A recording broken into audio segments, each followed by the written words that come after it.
What's up guys, Tommy Bowyer here from Movie Rewind, and today we will be reviewing Iron Man. So without further ado, let's get into it.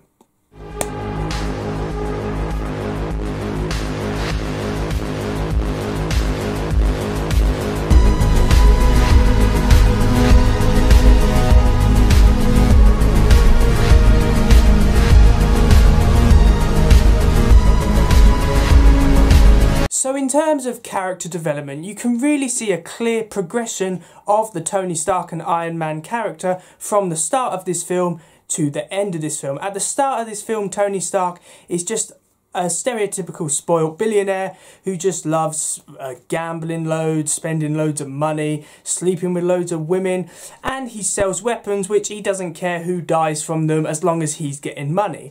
However, by the end of the film, he realises that the weapons he was making are actually killing innocent people, and he believes that there is a better way to deal with these problems, and he becomes the superhero known as Iron Man. This progression is really strong, and Tony Stark as a character is great because he is such a flawed and complex character, and I feel there is a natural progression of the character in this film. So character development gets a 9 out of 10 because you can see a clear progression. As for the performances, Robert Downey Jr. was born to play the role of Tony Stark and Iron Man. It just naturally fits with him, and I honestly could not see anyone portraying the character as well as he does. Jeff Bridges does a good performance as the villain Ironmonger, however, I wish that he got more screen time. That's a common criticism of these early MCU films, that the villain is kind of sidelined, and that is very clear here. If Ironmonger had got a bit more screen time, then I think he would have been more memorable.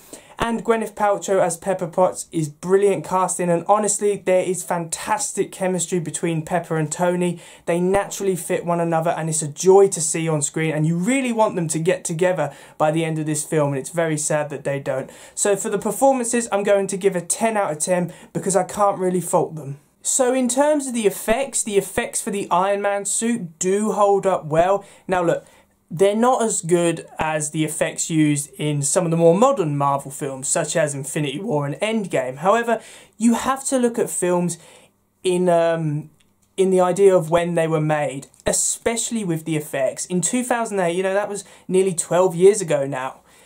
The Iron Man effects are were very strong, and they are still very strong. They do hold up well. They don't look as good as some of the more modern Marvel films. However, judging by when the film was made, they are really strong effects, so the effects get a 10 out of 10. So in terms of the story and writing, the story for this film is really strong. It's not complex, it's very simple, which isn't a bad thing for a film like this. It's more about introducing the characters and telling the origin story of Iron Man, rather than having like a massive complex storyline which has loads of twists and turns. As I've already said, Ironmonger does have a threat to Iron Man. He is a decent threat. However, I wish he had more screen time just so he seemed a bit more memorable. And obviously, and this is just from me speaking, this film has the right amount of action and the right amount of humour in it. Nothing seems over the top in this film. As I've said, the storyline is very simple. It's easy to follow. So I would give the story and writing a 9 out of 10 because honestly, it's not a massive complex origin story. It's just a fun film, and the script works really well. Now I've got 2 points to make with this film's special recognition. The first point is that tonally this film is a lot more humorous and upbeat than as to many comic book films being released at the time. When this was released, it was being released along films such as The Dark Knight, Watchmen, really dark and gritty comic book films which said you can't really be humorous in these films, you have to be serious for them to be successful. Iron Man showed that there is a light side to comic book films. They could be jokey, they could be upbeat, and you know what? It paid off. Iron Man was a film, a comic book film especially, which showed that you could see the light side of comic book films. They could be light and enjoyable and still financially successful. So I will thank Iron Man for that. And the second point is that Iron Man really does show how to set up a cinematic universe, because it is a good, strong solo film first. And that is what so many studios do not understand when they're setting up cinematic universes. I mean, look at Man of Steel, The Mummy. These films are not good films. They're just trailers for the cinematic universe. I mean, and that is what people do not understand. Iron Man was a strong film because the studio understood the film and the quality of it comes first.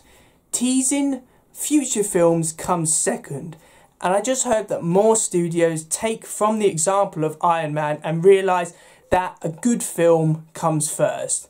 Anticipating and teasing other films should always come second. So I'm going to give this special recognition a 10 out of 10 because Iron Man is exactly the way studios should be starting cinematic universes. So in conclusion, Iron Man is a really fun action film which has a lot of humour in it, and the standout performance is of course Robert Downey Jr. in the role of Tony Stark and Iron Man, and he cements his role here as the best actor to pick for the role of Iron Man, and that is why Iron Man gets a well-deserved 48 out of 50, which gives it a grade 1 ranking. Honestly, this is a really strong MCU film and one of my favourite MCU films. So thanks for watching, guys. I really do hope that you enjoyed my Iron Man movie review. Please remember to like, comment and subscribe in order to receive great and maybe even improved quality content in the future, and me and Bruce will see you in another one. See ya!